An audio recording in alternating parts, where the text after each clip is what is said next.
आज हम बात करने वाले हैं जयपुर की एक कहानी के बारे में। दीक्षा और निर्मल की कहानी। ये एक ऐसी कहानी है जहां सिर्फ एक रात ने उनकी पूरी जिंदगी को हमेशा हमेशा के लिए बदल कर रख दिया। और हाँ, ये कहानी समाज की उस सोच पर भी एक बड़ा सवाल खड़ा करती है जिसे हम अक्सर प्यार और इंसानियत से भी ऊपर मान बैठते हैं। तो कहानी की शुरुआत होती है एक बड़े ही अजीब सवाल से। सोचिए, एक खूबसूरत अमीर विधवा एक गरीब मजदूर को रोक कर कहती है, आज रात तुम मेरे घर रुक जाओ। ये सुनकर वो लड़का तो एकदम हैरान रह गया। पर उस रात कुछ ऐसा हुआ जिसके बारे में किसी ने भी नहीं सोचा था। तो चलिए कहानी के पहले हिस्से में चलते हैं, जिसका नाम है एक अकेली रात। ये वो रात थी जब डर ने दो अजनबियों को एक ही छत के नीचे ला खड़ा किया। तो पहले मिल लेते हैं कहानी के इन दो किरदारों से। एक तरफ है दीक्षा, 27 साल की एक अमीर विधवा जो अपने बड़े से आलीशान घर में बिल्कुल अकेली रहती है, और हाँ, डरी हुई भी। और दूसरी तरफ है निर्मल, 24 साल का एक गरीब मजदूर जो मेहनत करके अपनी बहन की शादी के लिए पैसे जोड़ रहा है। मतलब आप देख सकते हैं दोनों की दुनिया एक दूसरे से कितनी कितनी अलग है। तो हुआ यूं कि दीक्षा के जो किराएदार थे वो छुट्टियों पर चले गए। अब इतना बड़ा घर वो उसे जैसे काटने को दौड़ रहा था। जैसे ही शाम होती, घर की खामोशी उसे और डराने लगती थी। वो बस यही सोचती रहती थी कि काश कोई होता जो उसकी हिफाजत कर पाता, जिसके होने से उसे थोड़ा सा सुकून तो मिलता। अब देखिए, जैसे ही निर्मल ने हाँ कहा, दीक्षा के दिल में तो जैसे एक तूफान सा आ गया। एक तरफ उसे किसी के साथ की सख्त जरूरत थी, लेकिन दूसरी तरफ एक अनजान आदमी पर भरोसा करने का डर भी तो था। वो बस यही सोचे जा रही थी, कहीं मैंने किसी अनजान को घर बुलाकर कोई गलती तो नहीं कर दी, कहीं वो मेरी मजबूरी का फायदा तो नहीं उठाएगा। ये डर उसे अंदर ही अंदर खाए जा रहा था। लेकिन निर्मल वो दीक्षा का डर समझ गया था। उसने दरवाजे पर आकर बहुत धीरे से कहा, दीक्षा जी, आप फिक्र मत कीजिए।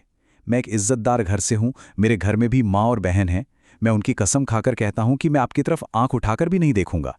आप बस आराम से सो जाइए। निर्मल के इन शब्दों ने जैसे जादू कर दिया। दीक्षा के दिल से डर का सारा बोझ हट गया और उस रात वो वाकई चैन की नींद सो पाई। तो चलिए अब कहानी के दूसरे हिस्से की तरफ बढ़ते हैं, जिसका टाइटल है निस्वार्थ सहारा। ये कहानी का वो मोड़ है जहां एक अनजान की मदद उनके रिश्ते को एक बिल्कुल ही नया मोड़ देने वाली है। कुछ दिन बीत गए। एक शाम बहुत तेज बारिश हो रही थी। निर्मल जब काम से लौट रहा था तो उसने देखा दीक्षा घर के बाहर बेहोश पड़ी है। उसका पूरा शरीर बुखार से तप रहा था और वो पूरी तरह बेसुध थी। और सबसे हैरान करने वाली बात पता है क्या थी? ये कि जब दीक्षा ने मदद मांगी थी तो उसके पड़ोसियों ने, उसके किराएदारों ने, सबने कोई ना कोई बहाना बनाकर उसे अकेला छोड़ दिया। मतलब जब उसे सबसे ज्यादा जरूरत थी तब उसी के समाज ने उसका साथ छोड़ दिया। पर निर्मल ने एक पल भी नहीं सोचा। वो उसे फौरन अस्पताल ले गया। डॉक्टर से कहा कि इलाज में कोई कमी मत रखना। और जानते हैं, उसने अपनी बहन की शादी के लिए जो एक एक पैसा जोड़ा था वो सब कुछ दीक्षा के इलाज पर खर्च कर दिया। और सिर्फ इतना ही नहीं, पूरे 5 दिन तक वो उसके साथ रहा, उसकी देखभाल की, जब तक कि वो पूरी तरह से ठीक नहीं हो गई। लेकिन जब निर्मल दीक्षा को ठीक करके वापस घर लाया तो पड़ोस की औरतें उन्हें देखकर ताने मारने लगीं। कहने लगी, देखो जरा, पति तो है नहीं इसका और कैसे गैरमर्द के साथ घूम रही है। ये हमारे समाज की वही छोटी सोच है जो मदद के लिए तो कभी आगे नहीं आती, पर हाँ, बातें बनाने में सबसे आगे रहती है। और अब हम आते हैं कहानी के सबसे अहम मोड़ पर, जिसका नाम है सिंदूर का रंग। चलिए देखते हैं कि होली का त्योहार दीक्षा की इस बेरंग जिंदगी में कौन से नए रंग भरने वाला है। तो होली का दिन था, सब लोग खुशियां मना रहे थे।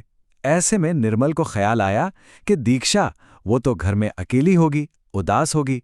बस यही सोचकर वो उसकी बेरंग जिंदगी में खुशियों के कुछ रंग भरने के लिए गुलाल लेकर सीधा उसके घर पहुंच गया। जब निर्मल ने उसे रंग लगाने के लिए कहा तो दीक्षा ने उसने सारी हिम्मत जुटाकर कहा, अगर तुम सच में मेरी जिंदगी में रंग भरना चाहते हो तो ये गुलाल नहीं, सिंदूर का रंग लगाओ। ये सिर्फ शादी का प्रस्ताव नहीं था, ये अपनी खुशी को, अपनी जिंदगी को वापस पाने की एक मजबूत मांग थी। निर्मल ने एक पल की भी देरी नहीं की। ऐसा लगा जैसे वो बस इसी पल का इंतजार कर रहा था। वो पूजा घर से सिंदूर लाया और बहुत प्यार और सम्मान के साथ उसने दीक्षा की मांग भर दी। और बस उसी एक पल में वो दोनों हमेशा के लिए एक हो गए। और जब पड़ोसियों ने उन्हें साथ देखकर फिर से ताने कसने शुरू किए, तो इस बार निर्मल एक चट्टान की तरह दीक्षा के सामने खड़ा हो गया। उसने जोर से कहा, कान खोलकर सुन लो सब, आज से ये मेरी पत्नी है, और अगर इसके बारे में किसी ने एक भी गलत बात कही तो मैं सीधा कानूनी कार्रवाई करूंगा। उसके इस एक जवाब ने सबकी बोलती बंद कर दी। तो अब चलते हैं कहानी के आखिरी हिस्से की तरफ, जिसका नाम है एक नई जिंदगी। देखते हैं कि कैसे ये दोनों अपने अतीत को पीछे छोड़कर एक नए भविष्य की तरफ कदम बढ़ाते हैं। जब निर्मल ने अपने गांव वापस जाने की बात की तो दीक्षा ने फौरन उसका हाथ पकड़ लिया और कहा, अब तुम अकेले नहीं जाओगे, मैं भी तुम्हारे साथ चलूंगी, क्योंकि अब से वही मेरा असली घर है। उसने सिर्फ निर्मल को नहीं, उसकी पूरी जिंदगी को अपना लिया था। और पता है, निर्मल के गांव के उस छोटे से मिट्टी के घर में दीक्षा को वो सुकून मिला जो उसे जयपुर के अपने आलीशान महल में कभी नसीब नहीं हुआ। उसने महलों की दौलत को छोड़कर मिट्टी के घर की शांति को चुना, क्योंकि असली खुशी वो पैसों में नहीं, अपने पन में होती है। दोनों ने फैसला किया कि वो गांव में ही रहेंगे।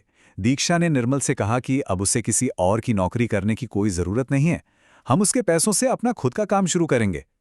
तो बस उन्होंने जयपुर वाले घर को किराए पर दे दिया और गांव में एक नई जिंदगी की शुरुआत की, जहां वो पति पत्नी होने के साथ साथ बराबर के साथी भी थे।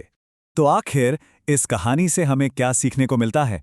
यही कि विधवा विवाह कोई अभिशाप नहीं है, बल्कि एक नई शुरुआत करने का हक है।